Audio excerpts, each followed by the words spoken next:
Ration கடைக்கு போய் வந்த 70 வயதான சத்தியமூர்த்தி அவசரமா அரிசி மூட்டையும் சர்க்கரை பையும் தூக்கி மேஜை மேல் போட்டுவிட்டு அப்படியே அசந்து போய் சாய்வு நாற்காலியில் சரிந்தார்.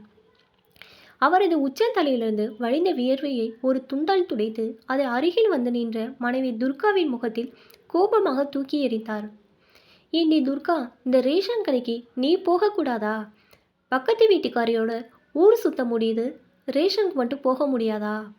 என்னால் தான் முடியலன்னு தெரியுதுல்ல என்று கத்திக்கொண்டே குடிக்க தண்ணி கொண்டு வா என கேட்டு தண்ணியை அவசரமாய் மடமடவென குடித்தவருக்கு மேல்மூச்சு கீழ்மூச்சு வாங்கியது.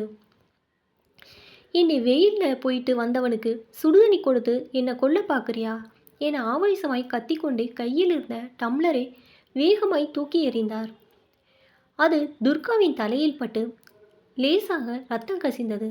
அதை கண்டுகொள்ளாத அந்த மனிதர், இந்த வண்டி எத்தனை நாள் ஓடப்போகுதுன்னு தெரியல என எரிமலையாய் வெடித்தார்.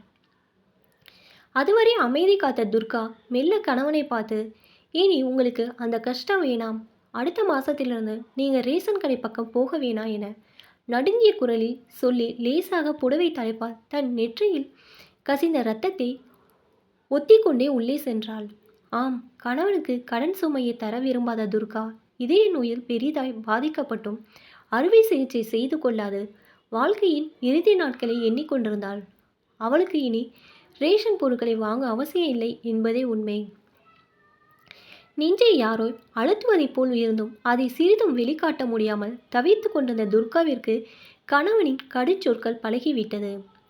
கணவனிடம் தன் உடல்நிலையை பற்றி சொன்னால் அவர் எப்படி தாங்கிக் கொள்வார் என ஐயம் எழுந்ததே அவரிடம் மறைத்ததற்கு காரணம்.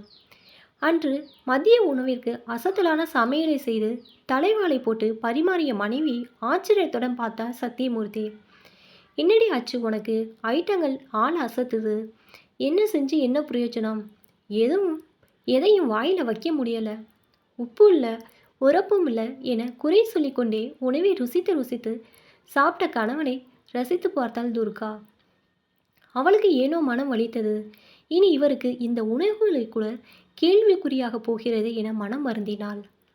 சாப்பிட்டதும் கணவன் சாய்வு நாற்காலியில் சாய்ந்திருக்க இனி மறைப்பதில் அர்த்தமில்லை என நினைத்த துர்கா வெத்தலையை மடித்து அவரிடம் தந்து மெல்ல பேச ஆரம்பித்தாள்.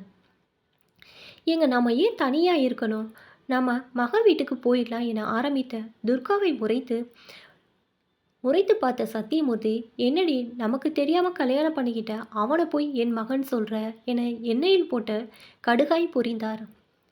கோபமாக வாயில் மென்று கொண்டிருந்த வெத்தலை சாத்தை காரி துப்பினார். அதை கண்ட துர்கா வெகுண்டெழுந்தாள்.